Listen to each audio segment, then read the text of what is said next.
Assalamualaikum warahmatullahi wabarakatuh. Innal hamdalillah nahmaduhu wa nasta'inuhu wa nastaghfiruh wa natubu ilaih wa na'udzu billahi min shururi anfusina wa min sayyiati a'malina. Man yahdihillahu fala mudilla lahu wa man yudlil fala hadiya lahu.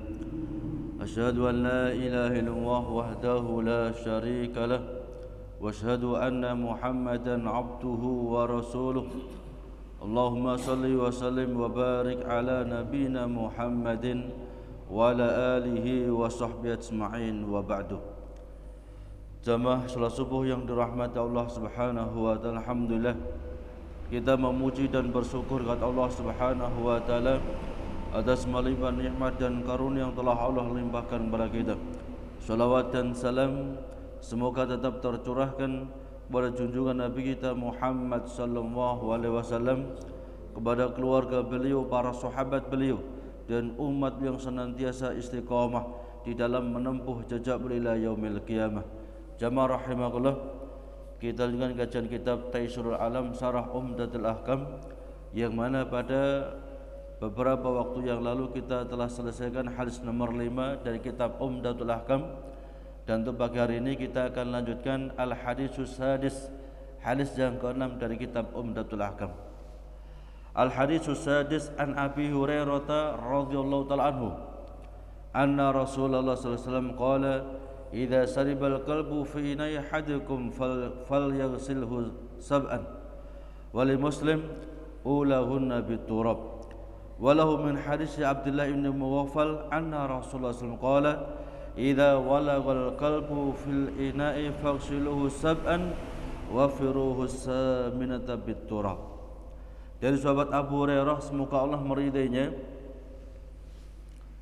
beliau mengatakan adalah Rasulullah sallallahu alaihi wasallam telah bersabda, idza saribal qalbu fi ina'i hadikum, apabila anjing itu meminum di dalam salah satu bejana kalian, fal yaghsilhu sab'an, maka cucilah bejana itu sebanyak 7 kali.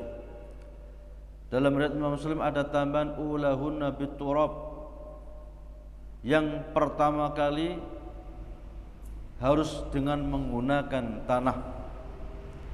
Di dalam hadis Muslim pula dari jalan Abdullah ibn Mughaffal, belum mengatakan adalah Nabi kita Muhammad sallallahu alaihi wasallam telah bersabda, idza walagal qalbu fil ina, apabila anjing itu menjilat di dalam bejana, faghsiluhu sab'an, maka cucilah bejana itu sebanyak 7 kali.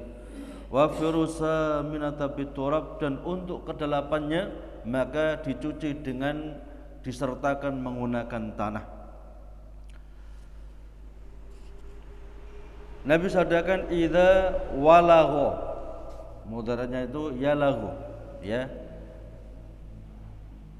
syarbun bitarfi lisanihi. Yang dimaksud dengan walagha ini adalah ketika anjing itu meminum dengan ujung lidahnya, menjilat kalau bahasa kita.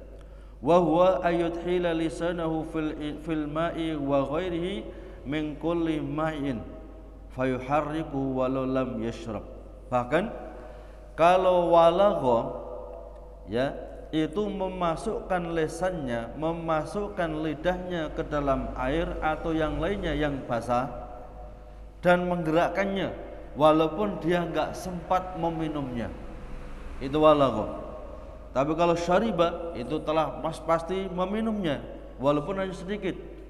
Tapi kalau walagha ini hanya sekedar menjilat walaupun belum sempat meminum. Maka ketika anjing itu menjilat pada bejana salah seorang di antara kita atau bahkan meminum air yang ada di dalam bejana tersebut, Nabi perintahkan untuk mencuci bejana tersebut dengan 7 kali, ya. Di antaranya dengan menggunakan tanah.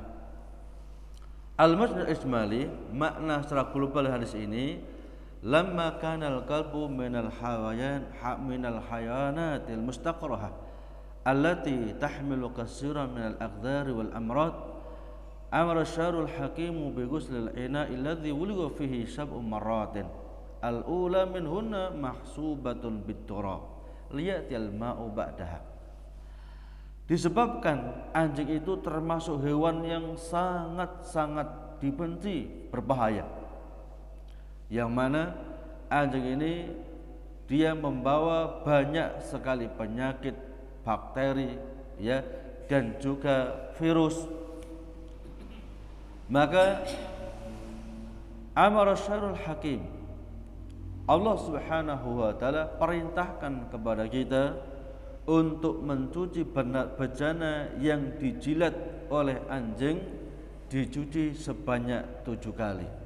Ya, yang pertama kali ini dicuci dengan air yang telah dicampur dengan tanah. Fatahsulun nadhafatu tamah min najasatihi wa dharrihi. Maka ketika bejana yang telah dijilat anjing ini dicuci sebanyak 7 kali, yang pertama kali dengan menggunakan tanah, sehingga bisa mendapatkan ya kebersihan yang sempurna, terbebas daripada najis, bahkan juga terbebas dari semua bahaya daripada yang dibawa oleh anjing tersebut. Para ulama berbeda pendapat berkenaan apakah di dalam mencuci bejana yang telah dijilat oleh anjing ini harus dicuci sebanyak 7 kali, atau yang penting sudah bersih, suci. Yang kedua, apakah harus dengan menggunakan tanah?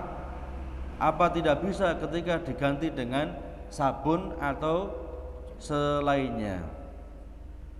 Maka beliau menjelaskan, walamma kana al-qaulul haq huwa ma yustafadu min hadzal hadits as-sahih wadih. Ya, disebabkan pendapat yang hak, pendapat yang benar, ini adalah pendapat yang diambil daripada hadis yang sahih ini, maka darabna 'anil italah bi dzikri safaha. Ya, maka saya tidak sebutkan panjang lebarkan pendapat-pendapat ulama yang lainnya, li'annaha la ta'tamidu ala adillatin sahihatin wadihatin, karena pendapat selain dari yang diambil hadis ini tidak bertumpu dengan yakni dalil-dalil yang sahih. Maka kata beliau bahwasanya dalam mencuci bejana yang telah dijilat oleh anjing ini wajib 7 kali. Yang kedua juga wajib disertakan salah satu di antaranya dengan menggunakan tanah, supaya mendapatkan yakni pembersihan yang sempurna, bebas daripada najis, sekaligus bebas daripada bahaya air liur anjing. Mayukhadhu minal hadis, ada beberapa hukum yang bisa diambil dari hadis ini. Yang pertama, at-taghlidu fi najasatil qalbi li shiddati qadaratihi walidha fa'innahu yunajjisu wa illam yadhhar fihi asarun najasah. Ya, hukum fikih yang bisa kita ambil dari hadis yang baru kita baca. Yang pertama, at-taghlid fi najasatil qalbi, sangat beratnya kenajisan air liur anjing. Ya, jadi termasuk air liur anjing ini termasuk najasah mughalladhah, najis yang sangat berat. Lidza fa innahu yunajjisu wa illam tadhhar fihi asarun najasah. Disebabkan ya air liur anjing ini sangat berat, maka air yang terkena oleh jilatan anjing, ya, air yang ada di bejana yang telah dijilat oleh anjing, maka air ini menjadi najis walaupun tidak nampak, ya, tidak nampak bekas-bekas kenajisannya. Dulu pada hadis yang kedua kita jelaskan, ya, pada hadis yang berapa itu, nomor 3 atau 4 itu kita jelaskan bahwasanya termasuk yang menyebabkan kenajisan itu ketika air terkena najis kemudian berubah salah satu daripada 3 sifatnya. Nabi sabdakan, al-ma'u tahurun la yunajjisu syai'un illa ma ghalaba ala ta'mihi wa launihi wa rihihi binajasatin tahdusu fihi. Nabi sabdakan, air itu suci, tidak bisa menyebabkan najisnya air kecuali ketika air itu terkena najis sehingga merubah salah satu daripada 3 sifat air, baik warnanya, baunya ataupun rasanya. Ketika air yang ada di dalam bejana kemudian dijilat oleh anjing, mungkin warnanya juga tetap bening, mungkin baunya juga tetap sama, tidak berubah, bahkan rasanya pun juga tetap. Jadi tidak merubah salah satu daripada 3 sifat air, rasanya tetap, warnanya tetap, bahkan baunya juga tetap. Tetapi karena yang menajiskannya adalah air liur anjing, ya, jilatan daripada anjing, maka air ini najis walaupun tidak berubah salah satu daripada 3 sifat air. Dalilnya di dalam hadis Muslim, Nabi perintahkan untuk membuang air tersebut. Ya. Nabi perintahkan biraqatil ma'. Nabi perintahkan untuk membuang air tersebut. Andai saja air itu tidak najis, tentu tidak diperintahkan oleh Nabi untuk dibuang. Karena membuang sesuatu yang masih bisa dimanfaatkan ini tabdzir, menyia-nyiakan harta, ya, termasuk air. Ketika Nabi perintahkan untuk membuang air tersebut, menunjukkan bahwasanya air ini najis, walaupun tidak ada, ya, tidak nampak bekas-bekas daripada kenajisannya. Yang kedua, inna wulughal kalbi fi ina'in wa mislul aqlu yunajisul ina wa yunajisu ma fadala minhu. Ya, air liur anjing, ya, yang menjilat atau meminum air di dalam bejana atau semisalnya makan, ya, dari bejana tersebut, fa innahu yunajisul ina. Ini menyebabkan bejana itu najis, ternajiskan. Wa yunajisu ma fadala minhu, bahkan juga menajiskan apa yang ada di dalam bejana. Ya, misalnya apa itu air atau sesuatu yang basah yang lain, ya, yang mungkin bukan air. Itu ketika dijilat atau anjing memakan di situ, maka bejana ini najis, bahkan sesuatu yang ada di dalamnya juga ikut najis. Yang ketiga, wujubu ghusli ma wuligha fi sab'u marratin. Diwajibkan ketika, ya, ketika bejana itu telah dijilat atau anjing telah meminum pada bejana tersebut, maka diwajibkan mencucinya sebanyak 7 kali. Bagaimana Pak kalau sudah 5 kali? Ya, Nabi sedangkan, ya, cuci sebanyak sab'maratin, sebanyak 7 kali. Maka diwajibkan, diharuskan bagi kita untuk mencucinya 7 kali. Kemudian yang keempat, wujubu istima'li turab maratan wal aula ayyakuna ma'al ula liya'tiyal ma'u ba'daha. Wajibnya mencuci dengan menggunakan tanah, salah satu diannya dengan menggunakan tanah. Wal aula ayyakuna ma'al ula liya'tiyal ma' ba'daha. Dan yang paling utama, mencuci dengan disertakan tanah ini pada cucian yang pertama, ya, bukan yang terakhir. Sudah dicuci dengan air, ya, kemudian yang terakhir dengan tanah malah kotor, ya. Makanya dengan tanah, ya, yang telah dicampur dengan air yang pertama, kemudian dicuci selanjutnya sampai berjumlah 7 kali, agar betul-betul mendapatkan, ya, kebersihan yang optimal, bebas daripada najis, bahkan juga bebas daripada bahaya daripada penyakit yang disebabkan oleh anjing. Yang kelima, berkata Imam Nawawi, wala yakumul asnanu wala sabunu aw ghairuhuma maqam matrub alal asah. Berkata Imam Nawawi, tidak bisa tanah ini digantikan dengan dengan deterjen atau dengan sabun, ya, menurut pendapat yang paling sahih. Jadi kata Imam Nawawi, bahwasanya mungkin zaman sekarang ini kita sudah modern, ya, maka cukup dengan deterjen ataupun mungkin dengan sabun atau selainnya, maka kata Imam Nawawi tidak bisa menggantikan kedudukan tanah. Sehingga berkata Imam Daqiq Al-Id, belum mengatakan bahwasanya menggunakan tanah di dalam mencuci bejana yang dijilat oleh anjing adalah termasuk pencucian ta'abbudiyah, la tu'kal hikmatuhu, ya, termasuk pencucian yang ta'abbudiyah yang harus kita nerima, enggak boleh protes. Karena hikmahnya ini kita mungkin enggak bisa menjangkau, ya.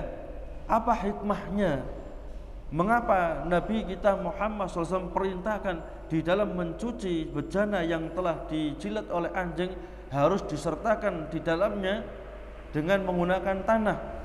Ini para ulama sampai bingung, apa hikmahnya?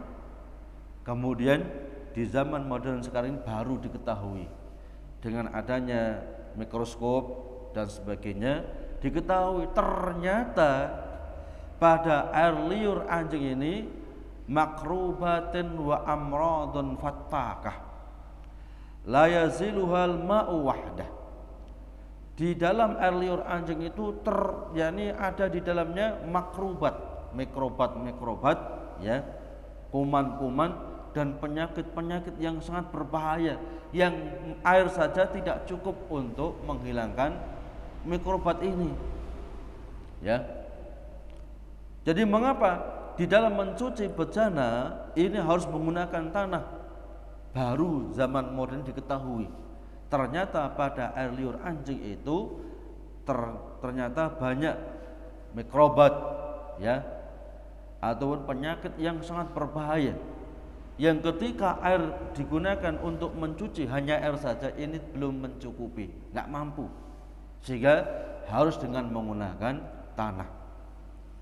Maka disinilah bukti bahwasanya Islam itu turunnya dari Allah Subhanahu wa taala, ya. Bahkan Nabi la yantiqu anil hawa in huwa illa wahyu yuha. Nabi itu beliau tidak bersabda berdasarkan hawa nafsu. Beliau ini menjelaskan syariat Islam ini berdasarkan wahyu yang Allah wahyukan kepadanya. Makanya ta'budiyah, kita harus mengikut, nurut sesuai dengan apa yang telah dijelaskan oleh Allah lewat lisan nabinya Muhammad sallallahu alaihi wasallam. Karena mungkin banyak hikmah-hikmah yang kita ini enggak ngerti, ya. Hikmah-hikmah yang kita ini banyak yang enggak ngerti. Contoh, hikmah ini baru kita ketahui setelah zaman modern ini. Nabi sadarkan ketika lalat itu masuk dalam minuman kalian, celupkan sekalian, ambil lalatnya, baru boleh kalian minum. Ya, banyak orang yang protes dengan hadis ini. Padahal hadisnya adalah hadis yang sahih, riwayat Imam Al-Bukhari. Ya, kemudian di zaman modern diteliti mengapa Rasulullah SAW ini memerintahkan ketika lalat masuk ke dalam gelas minuman kita, justru diperintahkan untuk dicelupkan sekalian, nggak langsung diambil. Lalat kan kotor ini. Kalau diambil langsung kan hanya sedikit yang masuk. Kalau dicelupkan sekalian kan justru malah lebih banyak kotorannya yang masuk. Lalu diteliti, ternyata diketahui bahwasanya lalat ini memiliki, ya, sayap kanan dan sayap kiri. Sayap yang satunya ini mengandung penyakit, yang lainnya sebagai penawar penyakit.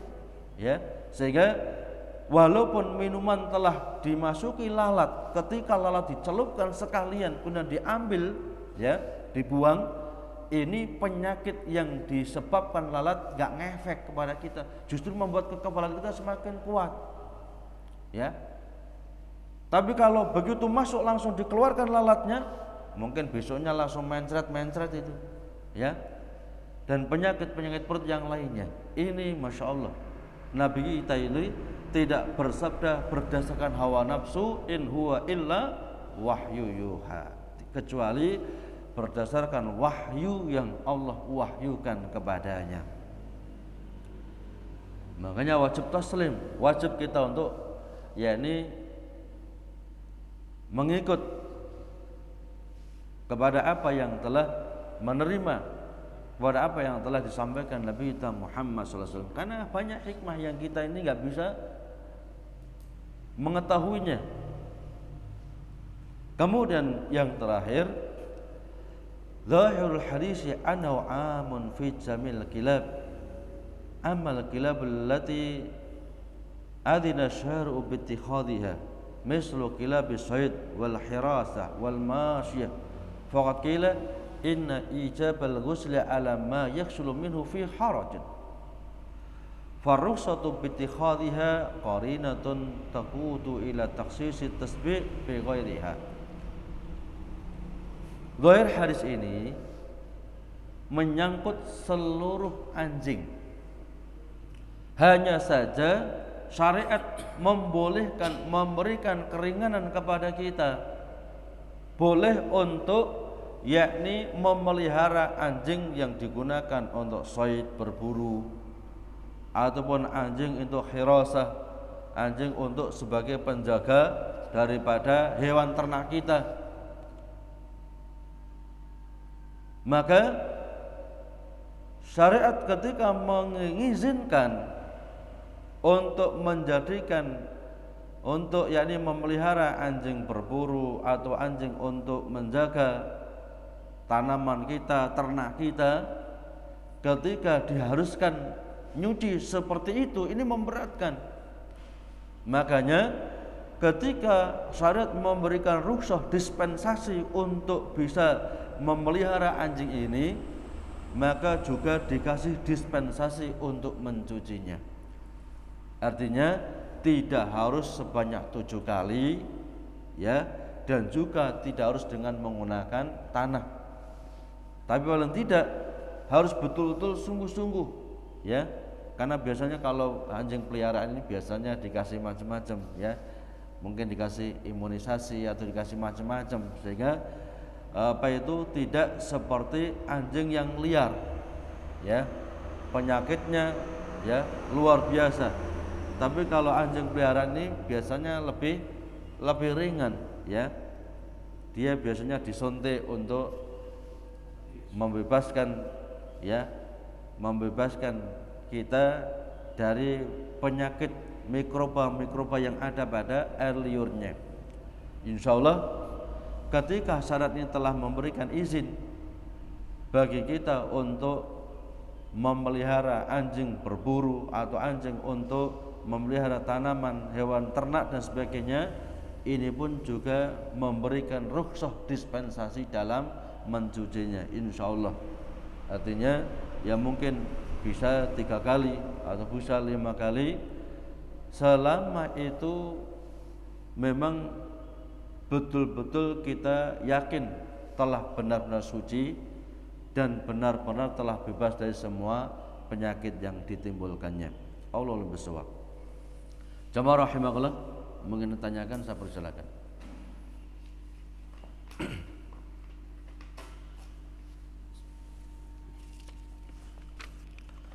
Ustaz, apa benar Al-Quran Mushaf adalah bid'ah terbesar karena tidak dilakukan di zaman Nabi?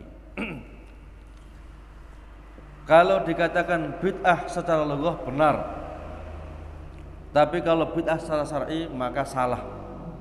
Ya, Al-Quran ini, ya, Ustaz, apa benar Al-Quran Mushaf adalah bid'ah terbesar karena tidak dilakukan di zaman Nabi?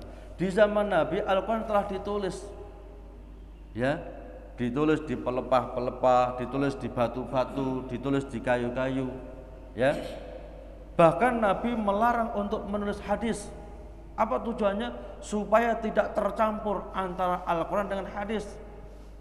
Ya, kalau di zaman sahabat mereka hafal Al-Qurannya, ya, dan juga mereka hafal hadis-hadis Nabi kita Muhammad SAW, ya, sehingga di zaman Nabi hadis tidak boleh ditulis, tapi Al-Quran ditulis di batu-batu, ya, di kayu-kayu, ya, di pelepah-pelepah dan seterusnya dan seterusnya. Kemudian ketika di zaman sahabat Abu Bakar As-Siddiq, banyak penghafal Al-Quran yang meninggal dunia, terutama ketika perang dengan Musailamah Al-Kadzab, ya. Banyak penghafal Al-Quran yang mereka meninggal dunia, gugur dalam medan perang. Mereka ada orang-orang penghafal Al-Quran, orang-orang yang betul bersungguh-sungguh untuk mempraktekkan Al-Quran. Ketika ada panggilan jihad berperang, mereka orang yang pertama kali maju, ya, mereka orang yang pertama kali berangkat untuk ke medan perang. Maka banyak orang yang meninggal dunia. Maka dengan usul daripada sahabat Umar Ibnul Khattab untuk ditulis Al-Quran ini, khawatirnya nanti ketika yang penghafal habis, Al-Quran terlupakan nanti, ya. Cuman belum sempurna, ya, ditulis, ya, cuman belum dikumpulkan sempurna seperti sekarang ini, ya.